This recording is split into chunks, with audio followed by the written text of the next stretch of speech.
Oi galera, tudo bem com vocês? Bom, o vídeo de hoje é a respeito aí de algumas dicas que eu vou dar pra vocês pra sair aí do tradicional do livro, né?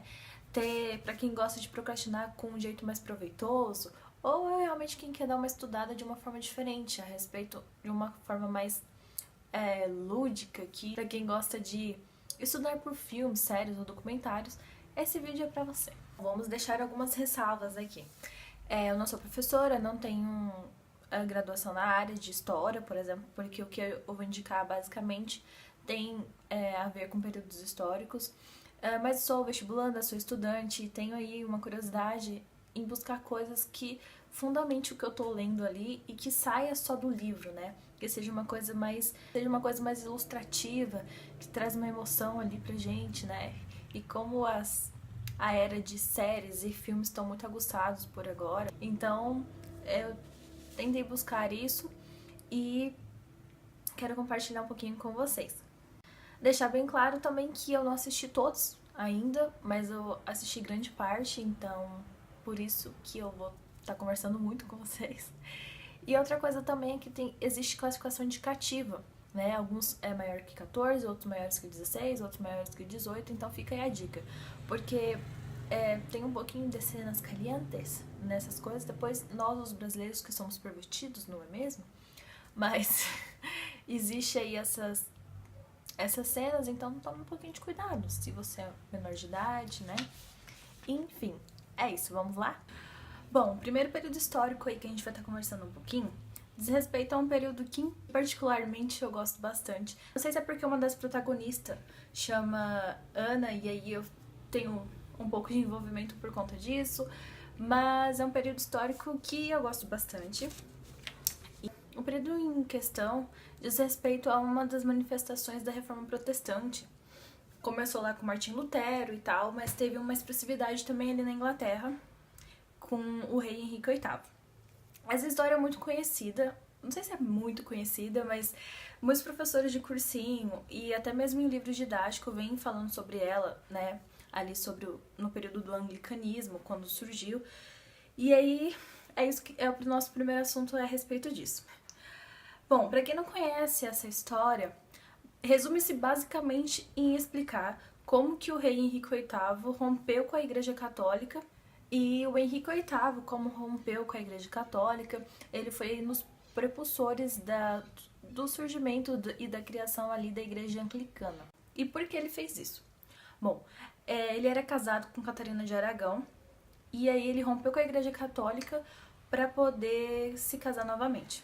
Em suma, é isso. Claro que tem uma questão toda política, ideológica ali, mas não convém eu estar explicando isso aqui, né? Mas de forma resumida é isso.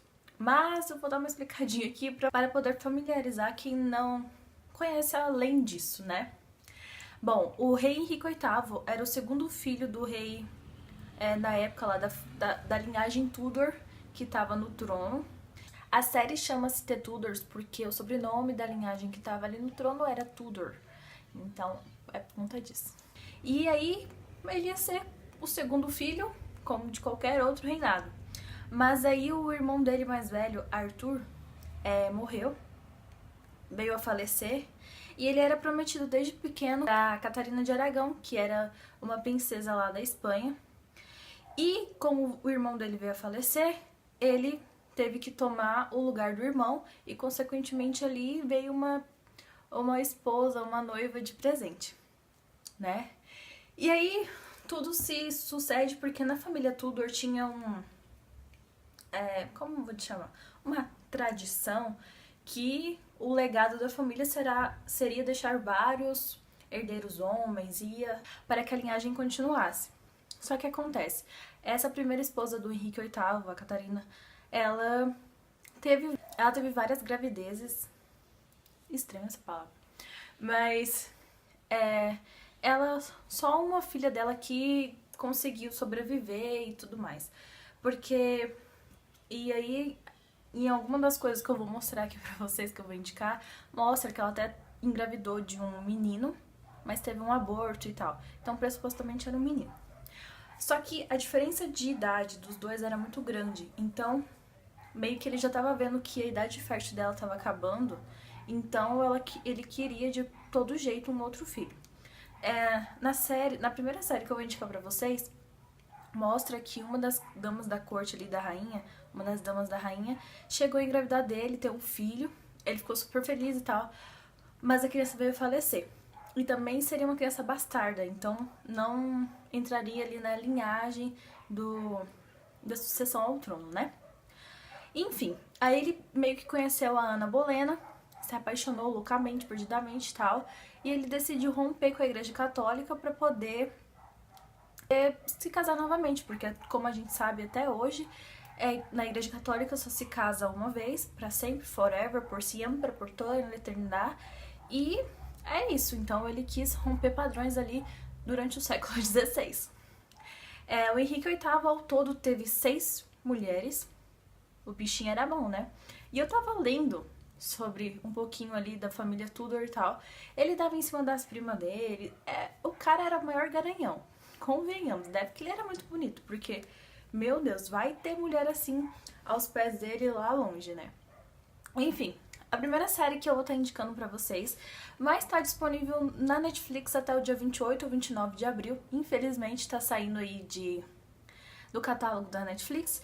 E é uma série que a Deborah Ladin sempre comenta a respeito e tal. E é bem famosa, na verdade. Chama-se The Tudors. E conta um pouquinho aí, né, de uma forma generalista, não só esse episódio que ele rompeu com a Igreja Católica para poder se casar novamente com a Ana Bolena e tal, que é a parte da história dele que é mais famosa, digamos assim, mas não mostra só isso, mostra o reinado dele de uma forma bem generalista, mostra como ele se comportava com os outros reis, como era o relacionamento dele com esses outros reis, com o papado, com a corte dele, com a aristocracia ali da época. Então envolve vários quesitos ali na série, né? A série tem 4 temporadas e é isso. Então, a outra coisa que eu vou ter indicando pra vocês é um filme, chama-se A Outra, conta basicamente porque a família Bolena queria que alguma das filhas do Tomás se envolvesse com o rei Henrique VIII, fosse alguma amante dele, alguma coisa nesse sentido. Porque havia toda uma questão ali político e de interesses, na verdade, né? Então, o fato do filme concentra-se basicamente na relação da família Bolena com o rei Henrique VIII, não mostra nada muito mais amplo. Mas pra mim, o que eu percebi é que uma coisa, junto com a outra, dá um casamento perfeito ali, dá pra gente entender muito melhor como se sucedeu a história de verdade, né? Porque cada um mostra uma coisa mais específico e tal, e a outra tem os outros pontos também a serem relevantes. Então, uma coisa com a outra dá um casamento perfeito ali. Na Netflix também existem ainda aí dois documentários que são bem interessantes.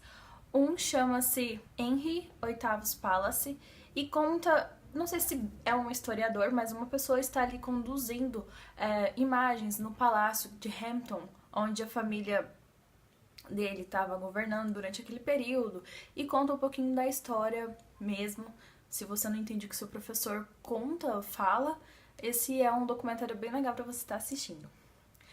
O outro documentário, ele diz respeito mais à sucessão das rainhas, como era a ambientação delas ali no palácio e tal, e como que foi o decorrer de alguns anos de linhagem aí. Basicamente é isso.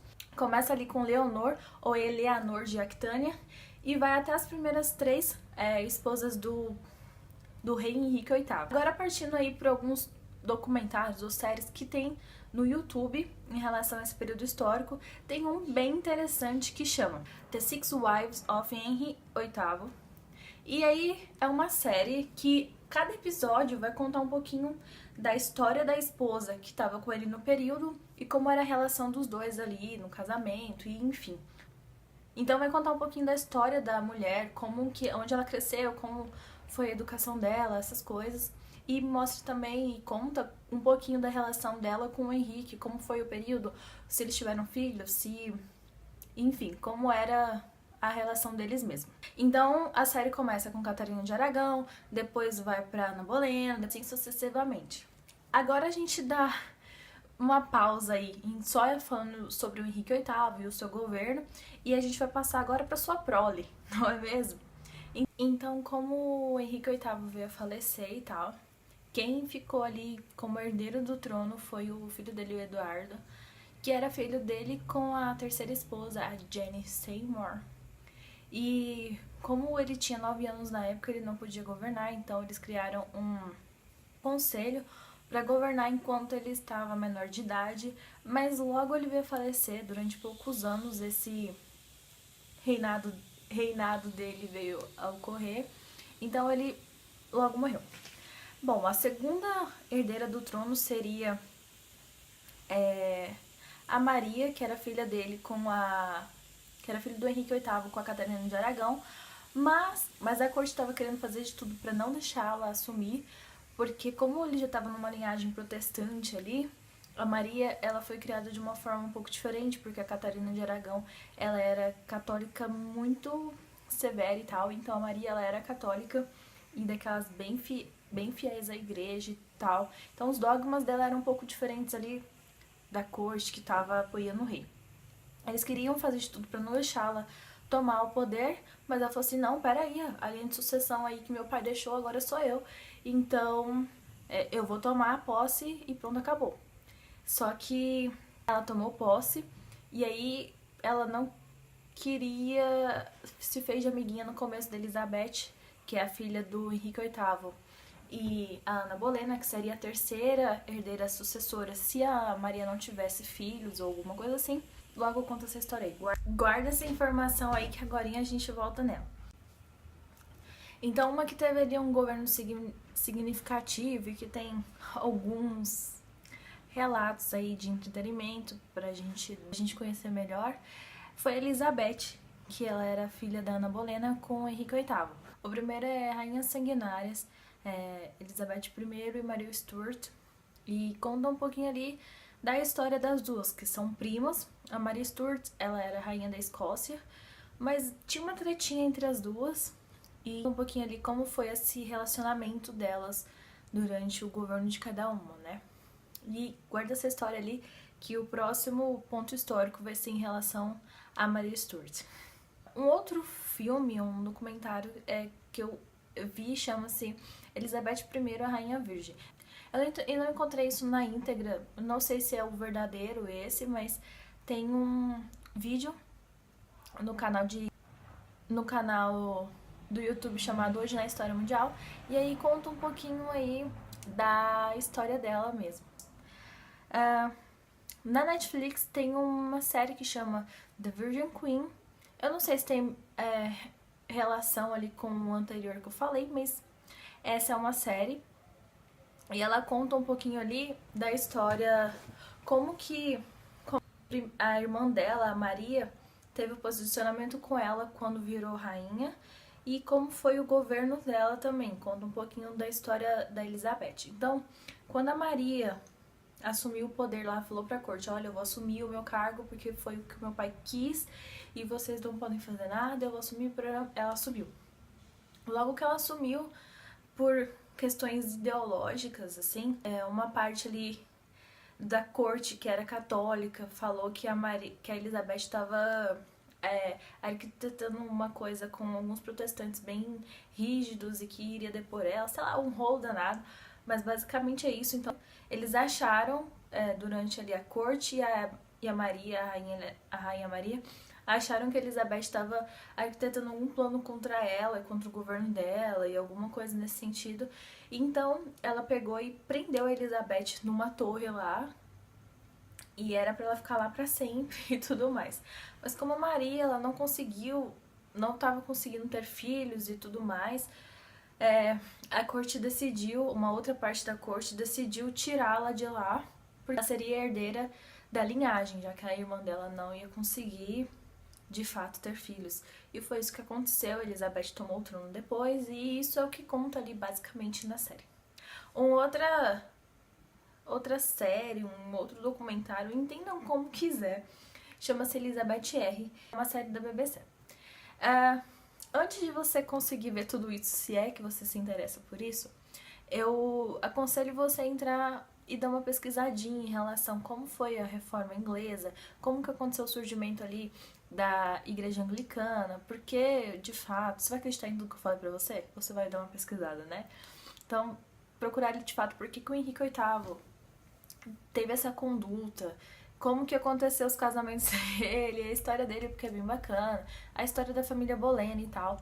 E eu achei um site que chama www.tetudorbrasil.com, que eles têm os registros ali de boa parte da era Tudor e tem relação também à história da Maria Stuart, porque ela também é da linhagem ali dos The Tudors, apesar de o sobrenome dela ser diferente, mas ela era prima da Elizabeth I, então o Henrique VIII era tio-avô dela, então ali também conta um pouquinho da história dela e conta um pouquinho ali daquela época, sabe?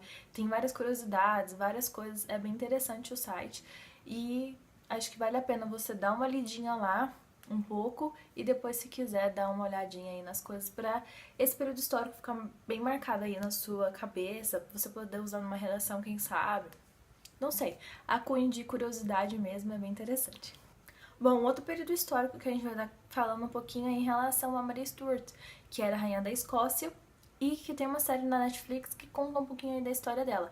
Chama Reign e então vai contar um pouquinho aí da relação como a Inglaterra sempre estava correndo atrás dela para matá-la. Por que que tem essa discussão ali, porque ela seria uma das próximas a subir ao trono e a Elizabeth I não gostava muito dessa familiarização ali dela com a linhagem do trono da família dela lá na Inglaterra, já que ela era rainha da Escócia, eles não queriam misturar muitas coisas, é muita treta. Então a série conta um pouquinho como ela foi reclusa num convento por conta disso, pra ela não ser morta, como eles tentavam de várias formas de ser morta, como que ocorreu o primeiro casamento dela, e aí a sucessão da história dela mesmo. Assim, não tem nenhum fato histórico que acomete bem a história da Maria Stuart ou alguma coisa nesse sentido, não que eu encontrei, mas essa série abre a cabeça para você fazer várias conexões com algumas coisas da história e é bem interessante, a série é bem viciante, então se você for ver, toma um pouquinho de cuidado, porque é bem legal, pelo menos eu achei. Tem um vídeo no YouTube chamado Morte da História, Mary, a Rainha da Escócia, que conta um pouquinho ali como os historiadores viram a posição dos casamentos que a Maria Stuart teve, como que ela era conhecida ou difamada naquela época, como que era a relação dela com a Elizabeth I, conta um pouquinho ali como elas se comunicavam por carta e tal. Então começa a contar, não começa a contar a história do primeiro marido dela, que foi o Francis lá, na época quando eles eram prometidos príncipe da França, mas já de a partir de um outro marido dela, então é melhor ler realmente a história dela para poder entender da onde os historiadores começam a debater a história dela ali. Mas é um negócio bem legal, tem representações e fica bem mais claro na cabeça. O último período histórico que a gente vai dar dicas hoje, que eu vou dar dicas hoje, é referente às escritas que não foi ele que escreveu, mas depois alguém escreveu que Homero contava. Então é baseado ali em Ilíada e Odisseia de Homero. Acho que muita gente conhece, né? Foi um filme bem famoso em 2004, chamava Troia, e tinha o Brad Pitt como Aquiles, se eu não me engano. Então ficou bem famoso esse filme. Quem nunca ouviu falar sobre o cavalo de Troia, do presente de grego e tal. Então tá fundamentado aí nesse contexto. O que é a história resumidamente? Que Paris, ele era príncipe de Troia, aí ele foi em um mandado de paz pelo pai dele lá com o rei de Esparta, mas chegou lá, o cara se encantou pela esposa de Menelau, que era o rei de Esparta, ela chamava Helena, e ele só basicamente raptou ela. Então a história sucinta é isso, e então Menelau, quando descobriu, começou a mandar tropas lá pra Troia e houve uma guerra, e então é isso aí. Acho que muita gente conhece essa história, né? Uma indicação é esse filme chamado Troy, de 2004, com Brad Pitt, que ficou bem conhecido, sempre passa aí nos filmes à tarde da Globo, se eu não me engano, mas sempre tá passando na televisão, pelo menos eu acho que eu já vi. E ele não nem tá disponível no... Tá disponível no canal do YouTube e eu vou deixar aqui no box de informações, não tá na Netflix. Tem também A Guerra de Troia de 1961, que eu também vou deixar aqui linkado pra você. E aí existe outras versões dessa história, com um filme mais relacionado ao lado do olhar, da perspectiva que Helena teve em relação a essa história. Então chama Helena de Troia e tem duas versões do filme. Uma de 1956 e a outra de 2003. Eu também vou deixar linkada aqui no box de informações pra vocês.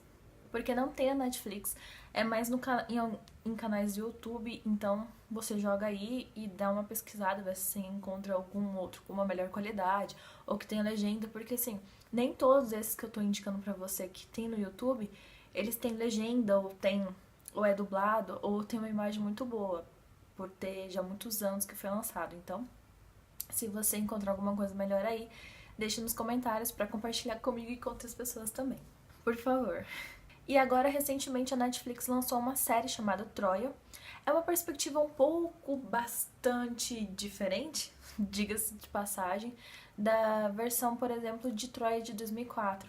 E como por ser uma série, contam com mais detalhes, contam em outras perspectivas. E é interessante pra gente abrir horizontes, né? Ter um conhecimento aí mais geral e um pouco mais amplo. Então a série é de 2018, agora é recente, chama-se Troia e por enquanto só tem uma temporada.